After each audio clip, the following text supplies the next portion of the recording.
This is Twit. So normally I don't really get excited about Board of Supervisor elections. I almost get excited about them in the community I'm living in because, you know, your supervisors directly impact the quality of life in your city or your town or wherever you happen to be living, if you have a Board of Supervisors.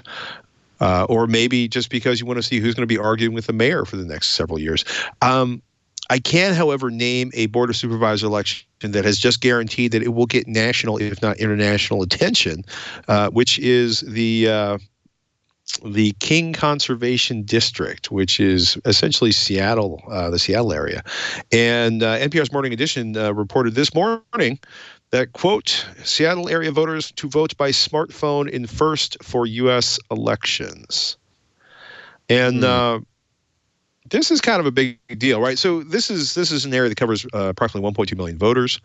It'll probably be a lot less. NPR noted that the King Conservation District, i.e. the greater Seattle area, has, quote, in past years drawn less than 1% of the eligible population to the ballot box, at least for the supervisors elections, which is to say not many people.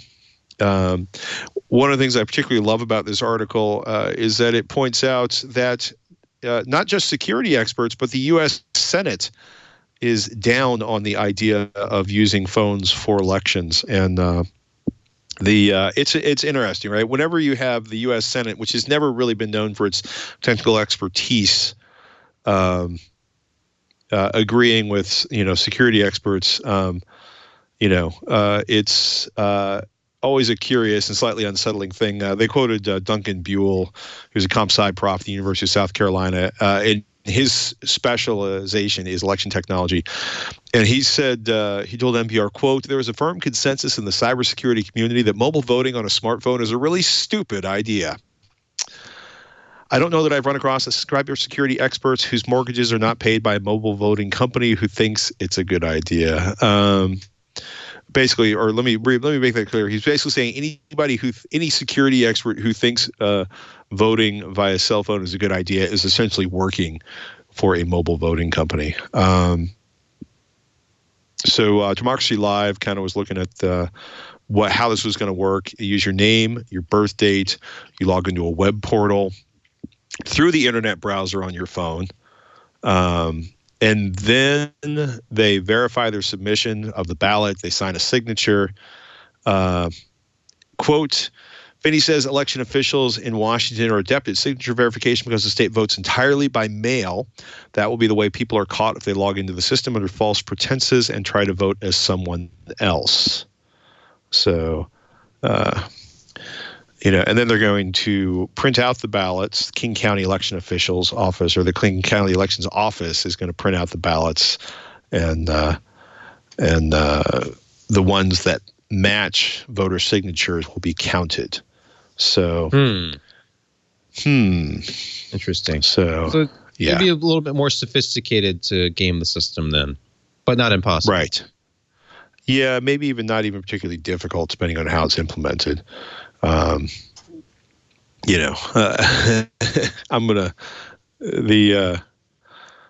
gonna quote Miles Parks from NPR.org.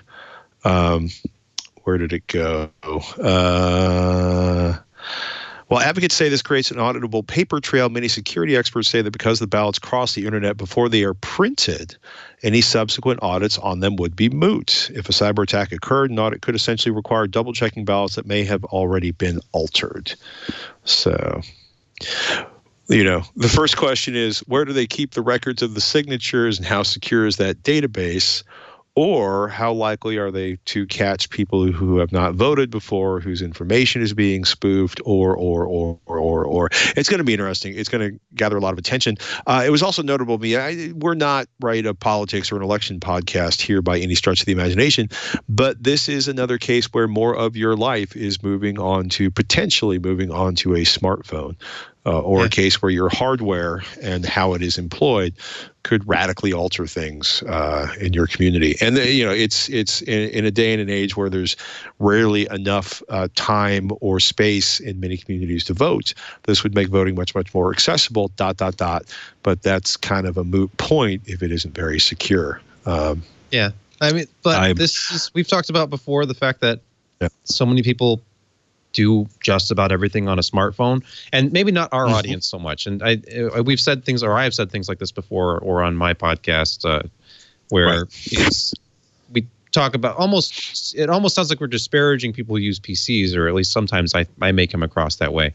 But I'm just talking about the most mainstream, the people who are not enthusiasts, who don't play PC games at all, and their idea of gaming is playing something on a phone, where they're playing Yahtzee with their friends on their smartphones. And if it's like my family, there's no one in my family who does anything on a computer at all. I'm the only one. It's my mom, my sister, my wife, any of her friends, her sister, like anybody I can think of right now. They do everything on a smartphone. The only divide is whether they're on the Android side of things or if they have an iPhone. That's literally the only difference. But everything is done on a phone. And anytime somebody wants something printed or actually needs to do some real work, guess who gets a text message? So it's like, oh, hey, can you print this for me? And it's my job to do that because I have computers and I have a laser printer and stuff. And I know how to do these things. But if something needs to be scanned, if something needs to be printed, or if there's an application that they need that isn't on a phone, I'm that resource for them. So it's just, if voting comes to their phone, there's something that like, oh, cool, it's an app. And they'll go through whatever process they have to go through to validate it. And they would be very happy with that. We wait with bated breath. I for one, never thought I would be excited about watching a supervisor election in Seattle. But hey, you know what? I'm going to give you, I'll be honest with you, I'm not. I'm still not.